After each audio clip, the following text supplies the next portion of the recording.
C'est pas la première fois qu'on se retrouve sur ce type de plateforme, que ce soit YouTube, TikTok ou Twitch, à avoir des accidents qui sont très graves, voire mortels, des personnes qui sont en train de streamer ou de liver. Donc en fait, il y a déjà des précédents par rapport à ça qui nous renvoient à toutes les questions aussi autour du tabou de la mort et de montrer la mort en direct, qui étaient des questions qui ont été soulevées même par la télévision.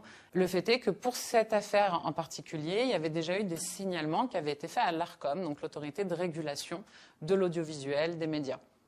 L'ARCOM a actuellement peu de moyens pour pouvoir réguler un secteur qui est en pleine expansion et qui est aussi le leader de l'économie mondiale. L'une des choses qui me semble importante, c'est effectivement que ces personnes ont streamé pendant 12 jours et c'est l'une des thématiques dont pourrait effectivement se saisir l'ARCOM, puisque même dans Love Story ou Secret Story ou dans n'importe quelle télé-réalité, les candidats-candidates, ils ont droit à du temps de déconnexion. Le but de Kik, c'était de faire venir sur son interface des streamers qui vont amener avec eux leur communauté. Donc l'idée, ça va être de solliciter des streamers qui ont été par exemple bannis d'autres plateformes, que ce soit de manière temporaire ou définitivement, pour leur proposer un espace où ils pourront s'exprimer beaucoup plus librement.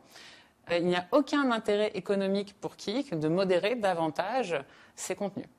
On va chercher des profils de joueurs, donc des gens qui sont dans un certain rapport au risque, qui vont être aussi souvent de jeunes hommes, puisque ce type de contenu sensationnaliste, avec des propos qui peuvent être politiquement extrêmes, vont avoir tendance à attirer des personnes qui sont peut-être en quête de forme de masculinité, qui seraient actuellement en péril depuis l'ère MeToo.